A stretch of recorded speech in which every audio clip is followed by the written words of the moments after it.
करावं असं काही समजत नव्हतं. मी 2 मिनिटं थांबलो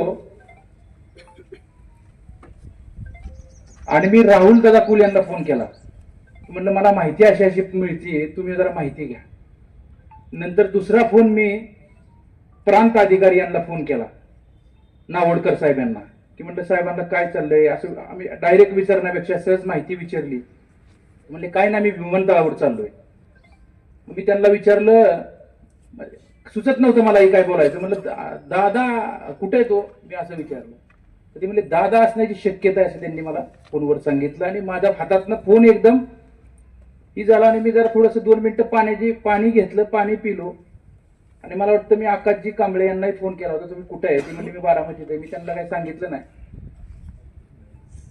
परंतु एक कर्तबगार माणूस, महाराष्ट्राचा लाडका नेता आदरणीय दादा आपल्यातून या ठिकाणी निघून गेले.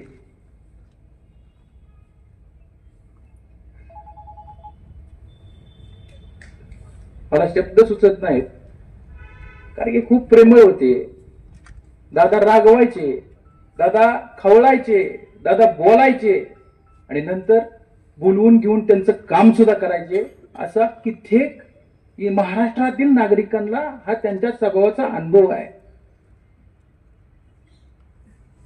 तेव्हा ती गोष्ट माझ्या कानावर आली तेव्हा मला ती ऐकून ती माझा बुद्धी ती स्वीकार करायला तयार होत नव्हती, आज देखील तयार होत नाही. परंतु जो आवडे सर्वांना तोच आवडे देवाला, या म्हणीप्रमाणे आज आपल्या दादा या ठिकाणी नाहीत. आम्ही काल जेव्हा हॉस्पिटलला त्या ठिकाणी गेलो तेव्हा माझ्या डोळ्यानं बघितलं, तेव्हा मला थोडीशी चक्कर आल्यासारखी झाली. मी तिथंच खाली बसलो, अर्धा तास तिथं सगळे नेते मंडळी होते. मी काल दिवसभर बारामती होतो. पण आयुष्यामधला दिवस हा कधी कोण विसरू शकणार नाही. हा काळा दिवस आहे आपल्या सगळ्या महाराष्ट्रातील प्रत्येक जनतेसाठी. 28 जानेवारीचा हा दिवस काळा ठरला असं माझं या ठिकाणी बांधवांना मत आहे. आदरणीय अजितदादांची माझी ओळख सोनाई परिवाराचे अध्यक्ष आदरणीय मानेदादा आणि त्यांचा खूप विशेष जिव्हाळा होता. आमच्या माने परिवाराचा विशेष स्नेह होता. जेव्हा आदरणीय मानेदादांनी राष्ट्रवादी काँग्रेस पार्टीमध्ये या ठिकाणी प्रवेश करण्याचा निर्णय घेतला तेव्हा ह्याच आदरणीय अजितदादांनी आदरणीय मानेदादांना प्रवेश दिला, त्यांना मान सन्मान दिला, त्यांना राज्यस्तरीय लेखा समितीचं अध्यक्ष महामंडळ या ठिकाणी दिलं आणि कार्यकर्त्यांच्या पाठीमागं, मानेदादांच्या पाठीमागं ताकद निर्माण केली ही अजितदादांनी केली. त्यावेळेस राष्ट्रवादी काँग्रेस पक्षाची मजबूत फळी इथं या ठिकाणी होती, पण आणखी मजबूत कशी होईल यासाठी अजितदादांनी 2002 ला या ठिकाणी प्रयत्न केले आणि आमच्या माने परिवारावरती विशेष प्रेम आदरणीय अजितदादांचं होतं. मी तर 10वीत होतो तेव्हा आदरणीय दादा जलसंपदा मंत्री या ठिकाणी ते होते आणि सोनाई दूध संघाच्या भूमिपूजनाला आदरणीय पवार साहेब आले होते आणि उद्घाटनाला दादा आले होते आणि साहेबही आले होते. त्यावेळेस माझ्या वडिलांनी आदरणीय मानेदादांनी माझी ओळख करून दिली की हा प्रवीण, हा माझा मुलगा आहे, असा 10वीत शिकतो. तेव्हापासून त्यांनी माझ्या बरोबर ओळख ठेवली. तिथून पुढे अनेक वेळा आमचा स्नेह या ठिकाणी आदरणीय दादांबरोबर वाढत गेला. मी राष्ट्रवादी काँग्रेस पक्षाचा सक्रिय कार्यकर्ता म्हणून माझं कॉलेज पूर्ण झाल्यानंतर काम करायला लागलो. त्यांनी मला जिल्हा राष्ट्रवादी काँग्रेस पार्टीचा उपाध्यक्ष म्हणून काम करायची संधी दिली, तालुका अध्यक्ष म्हणून काम करायची संधी दिली. तदनंतर त्यांनी मला जवळपास जिल्हा परिषद सदस्य म्हणून 2017 काम करायची संधी दिली. बांधवांनो, 2017 साली जेव्हा मी जिल्हा परिषद सदस्य म्हणून सगळ्या तमाम जनतेच्या आशीर्वादाने निवडून आलो तेव्हा मला बांधकाम कमिटीचा सभापती म्हणून सुद्धा काम करायची संधी आदरणीय अजितदादा पवार यांनी बांधवांनो आणि पवार साहेबांनी यांनी या ठिकाणी दिली. त्यावेळेस मी पहिल्यांदा निवडून आलो होतो. माझ्यापेक्षा अनेक सभागृहामध्ये अनेक सिनियर या ठिकाणी नेते मंडळी या ठिकाणी तिथं होते, परंतु त्यांना थोडस समजून सांगून त्यांनी या ठिकाणी मला बांधकाम आरोग्याचा सभापती या ठिकाणी केलं. आणि ते खातं किती महत्वाचं आहे, अध्यक्ष बरोबरचं पद आदरणीय अजितदादांनी या ठिकाणी माझ्यासारख्या कार्यकर्त्यावर दिलं. मी सुद्धा माझ्या पद्धतीने त्या पदाला या ठिकाणी न्याय द्यायचं काम या ठिकाणी बांधवांनो दिलं. अजितदादांची लोकप्रियता काय होती ही मी सांगण्याची गरज नाही, संपूर्ण महाराष्ट्रानं या ठिकाणी पाहिलेली आहे. कालपासूनच अलोट महाराष्ट्र सगळा बारामतीकडे चितागतीने या ठिकाणी येतोय. जी लोक येऊ शकत नाहीत ती टीव्हीवर पाहतात, मोबाईलवर पाहतात. लहान लहान लेकरं सुद्धा या ठिकाणी दादाची बातमी पाहिल्यानंतर या ठिकाणी रडतात, अशा आपण कालपासून या ठिकाणी पाहिलेलं आहे. आदरणीय अजितदादांबरोबर त्यांचे सुरक्षा रक्षक विदीपजी जाधव असतील, कॅप्टन सुमितजी कपूर असतील, सह कॅप्टन श्यामवी पाठक असतील व फ्लाईट अटेंडंट पिंकी माळी, या सुद्धा या ठिकाणी सर्वच्या सर्वजण या ठिकाणी या दुर्घटनेत मृत्युमुखी पडले. मी आपल्या सगळ्यांच्या वतीनं या सगळ्यांना मी भावपूर्ण अशी श्रद्धांजली बांधवांनो अर्पित करतो.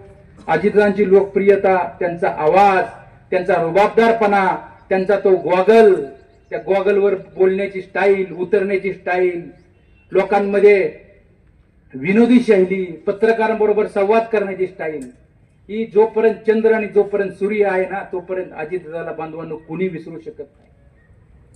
मला आज तो दिवस आणखी आठवतो की नीरा नदी जी आहे तिथं पूर आला होता.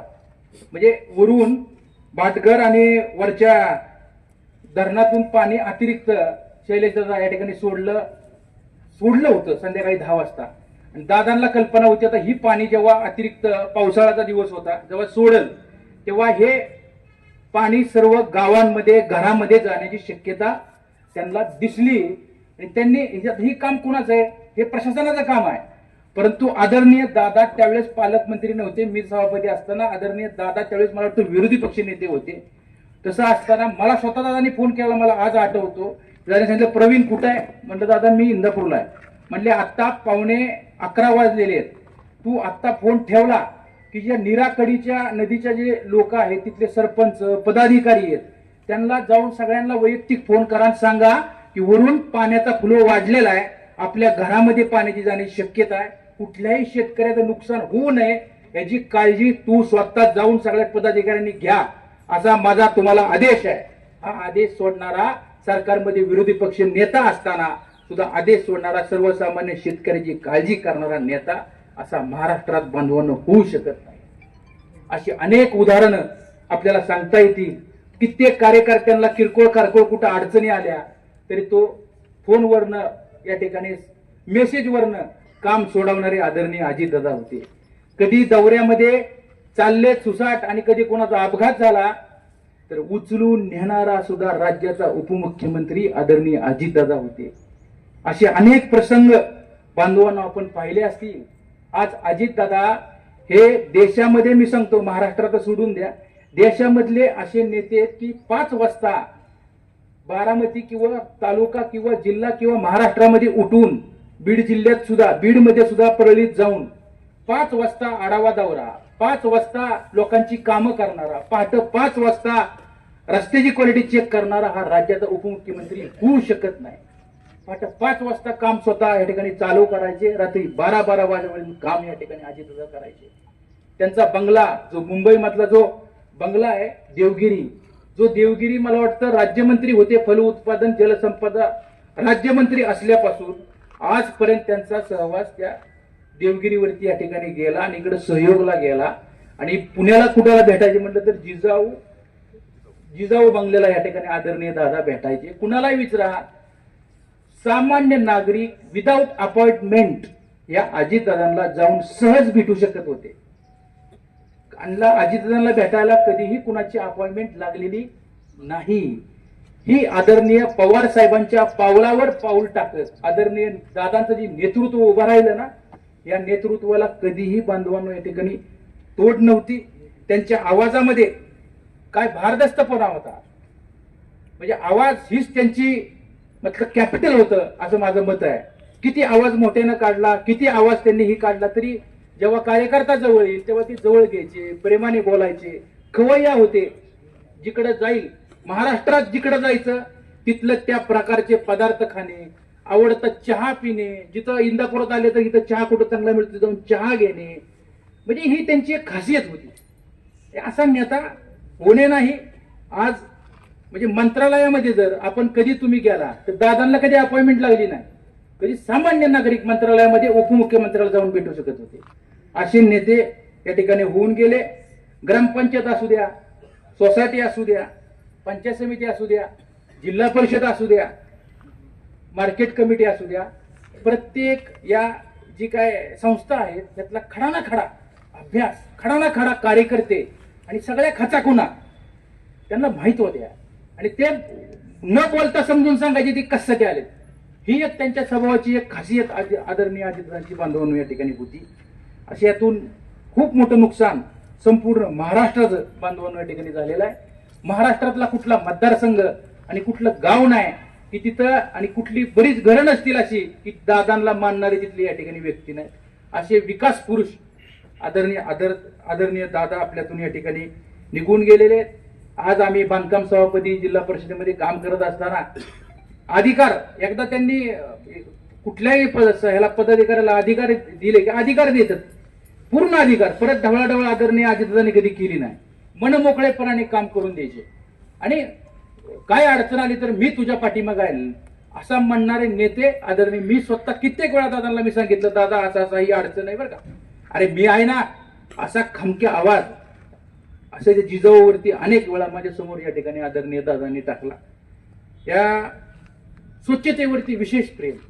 आज बारामतीमध्ये जर आपण गेलो, तालुक्यामध्ये कुठेही गेलो, स्वच्छता त्यांना खूप आवड. म्हणजे कुणाच्या घरी जरी जेवायला गेले तरी इथं काय रे असं, इथं काय झालं, इथं काय असं झालं, तिथं काय तसं झालं, ही त्यांची खासियत होती. म्हणजे ती त्यांचं बरोबर असायचं आणि ते समजून सांगून ते या ठिकाणी करायला लावायचे. स्वच्छता प्रिय, प्रशासनावर एक पक्कड असणारा नेता होता. आज कुठल्याही जिल्हा परिषद असू, पॉलिटिशियन असू, महसूल असू, तुम्ही कधी कुठल्या कार्यक्रमात गेले, कुठल्याही तालुक्यात गेले तर ते कधी नमस्कार करून फक्त व्यासपीठावर कधी बसलेले नाहीत. दादा उतरले की निवेदन स्वीकारत ते व्यासपीठावर जायचे आणि ते जेव्हा भाषण चालू असायचं तेव्हा ते पूर्ण निवेदन वाचत राहायचे आणि जे प्रश्न तिथं उपस्थित सोडवता येतील ते प्रश्न जाग्यावर सोडायचे. ते 50% निवेदन हातातले दिलेले मला वाटतं 25% निवेदन पुढं मार्ग त्याच ठिकाणी ते लावायचे. असा नेता राज्यामध्ये दुसरा होणे नाही. आणि अनेक तुम्हाला उदाहरण आपल्याला या ठिकाणी सांगता येतील. आज त्यांची एवढी धावपळ, काल सुद्धा त्यांच्या 4 सभा या ठिकाणी होत्या. स्वतःसाठी येत नव्हते, असणाऱ्या कार्यकर्त्यांसाठी पहाटे 6 वाजता 8 वाजता तिथून हल्ले विमानानं आणि इथं आला, काळाने घात घातला. आणि आज दादा बांधवांनो या ठिकाणी आपल्यामध्ये नाहीत. या राज्याचे अर्थमंत्री म्हणून त्यांनी काम केलं. अर्थमंत्री कसा असावा, अर्थमंत्री असताना त्यांनी एवढ्या करोड रुपयाची अर्थसंकल्प मांडताना चांगले सीए किंवा अर्थतज्ञाला सुद्धा त्यांचा अभ्यास भारी पडत होता.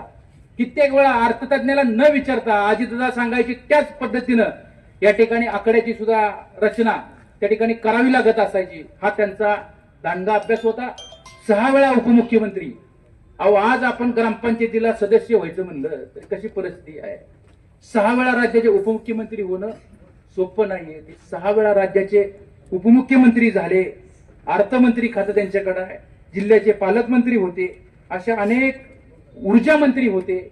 ऊर्जा मंत्री असताना या इंदापूर तालुक्यामध्ये सगळ्यात जास्त सबस्टेशन अजितदादांनी या ठिकाणी या इंदापूर 22 का काय ऊर्जा मंत्री असताना या ठिकाणी सबस्टेशन मंजूर केले. महाराष्ट्र राज्याचे लोकप्रिय आणि कर्तबगार मुख्यमंत्री आदरणीय देवेंद्रभाऊ फडणवीस साहेब यांच्या खांद्याला खांदा लावून काम करणारा आणि गोरगरिबांच्या घराघरापर्यंत त्या लोकांच्या या योजना पोहोचवणारे देवेंद्र भाऊंबरोबर कोण होतं तर आदरणीय अजितदादा होते. आणि आताचे विद्यमान उपमुख्यमंत्री आदरणीय एकनाथजी शिंदे साहेब होते. ह्या 3 जी लोक विकास पुरुष आहेत. यात आज जरी मुख्यमंत्री देवेंद्र भाऊ असले तर त्यांचं इतकं म्युच्युअल अंडरस्टँडिंग होतं की ते कधीही आपल्याला कुठे एक किरकोळ कारकोळ सुद्धा आवाज आपल्याला या एवढ्या वर्षामध्ये कधी जाणवला नसेल. एवढी त्यांची राज्यासाठी, या तिघांची राज्यासाठी खूप या ठिकाणी ही होती. त्यामुळं निश्चितच या राज्यावरती आलेलं ही जी संकट आहे, पवार परिवारावरती पूर्ण संकट आलेलं आहे. आदरणीय साहेब असतील किंवा पवार परिवार या संपूर्ण पवार फॅमिलीला, पूर्ण फॅमिलीच अशी आहे, लोकांसाठी गोरगरिबांसाठी झटणारी आहे. सुप्रियाताईंचंही त्याच पद्धतीने या ठिकाणी काम या परिसरामध्ये सुरू आहे. या पवार फॅमिलीवर जे आलेला दुःखाचा जे डोंगर आहे हे डोंगर या ठिकाणी बाजूला जाऊन त्या दुःखातून या पवार फॅमिलीला या ठिकाणी दूर करण्यास संकटातून ही फॅमिली बाहेर निघावी अशा प्रकारची मी आपल्या सगळ्यांच्या वतीनं मी प्रार्थना करतो. आणि आदरणीय लोकनेते, विकास पुरुष, सगळ्या समाजाला, जाती धर्माला बरोबर घेऊन जाणारा एक नेता आज आपल्यातून या ठिकाणी खेचून घेतलेला आहे. आमच्या माने परिवारावरती विशेष मी 2 महिन्यापूर्वी आदरणीय अजितदादांना सहज फोन केला, दादा मला तुम्हाला भेटायचंय. दादा म्हणले मी आजारी आहे, माझा घसा दुखतोय. मी खोटं सांगत नाही, मला वाटतं डिकले साहेब त्यांचे OSD होते. मी त्यांना पहिल्यांदा फोन केला होता. डिकले साहेब म्हणले दादा मंत्रालयात येणार नाहीत, कालपासूनच ते थ्रोट इन्फेक्शन झालेले, ताप भरपूर आहे अंगामध्ये, तुम्ही काय फोन करू नका. मी त्यांना सांगितलं फक्त दादांना तुम्ही सांगा की प्रवीण मानेंचा फोन आला होता, मला तुम्हाला 2 मिनिटं भेटायचे. ठीक आहे म्हणले. मी निरोप या ठिकाणी दादांना ठेवतो. मी भारतीय जनता पार्टीचा एक इथं कार्यकर्ता म्हणून काम करत असताना डिकले साहेबांनी निरोप ठेवला. ते आजारी होते. डिकले साहेबांनी ते निरोप दिल्या आदरणीय दादांनी त्याला सांगितलं, त्याला म्हणा उद्या तू 3 वाजता मंत्रालयात ये. मी 3 वाजता दुसऱ्या दिवशी मंत्रालयामध्ये गेलो होतो. तर दादा गोळ्या खाऊन अँटीबायोटिक वगैरे घेऊन त्या मंत्रालयामध्ये आले होते. मी त्यांना तिथं भेटलो. समक्ष आमची 15 मिनिटं आदरणीय अजितदादांची चर्चा झाली, सखोल चर्चा झाली. ही माझ्या आयुष्यातली एक विस्तृत भेट, ही शेवटची ठरली बांधवांना. त्यांनी जी काय मला काय गोष्टी सांगितल्या की माईकवर मी सांगू शकत नाही, पण घरातील एक कर्ता पुरुष आपले वडील आदरणीय मानेदादाजी मला सांगणार किंवा माझ्या कुटुंबातले सदस्य जी सांगतील ते मला या ठिकाणी आदरणीय अजितदादा या ठिकाणी समजून सांगत होते. 15 मिनिटं ऐकलं. आणि आज म्हणजे माझे जसे आदरणीय मानेदादा मला मार्गदर्शक होते, तसेच आदरणीय दादा सुद्धा या ठिकाणी होते. निश्चितच आमच्या माने परिवाराचा देखील यामध्ये या ठिकाणी आम्ही सुद्धा खूप दुःखी या ठिकाणी झालेलो आहे. आणि त्यामुळं आपल्या सगळ्यांच्या वतीनं मी आदरणीय अजितदादांना अनेक माझ्या म्हणजे कैलासवासी हा शब्द मला वापरूच वाटत नाही. आई शपथ सांगतो मी तुम्हाला, अजितदादांच्या नावाच्या अगोदर मला हा शब्द वापरूच वाटत नाही. माझं मन तयार होत नाही. त्यामुळे अजितदादांना आपल्या सगळ्यांच्या वतीनं, माने परिवाराच्या वतीनं, आमच्या इंदापूर तालुका भारतीय जनता पार्टीच्या वतीनं मी आदरणीय दादांना भावपूर्ण अशी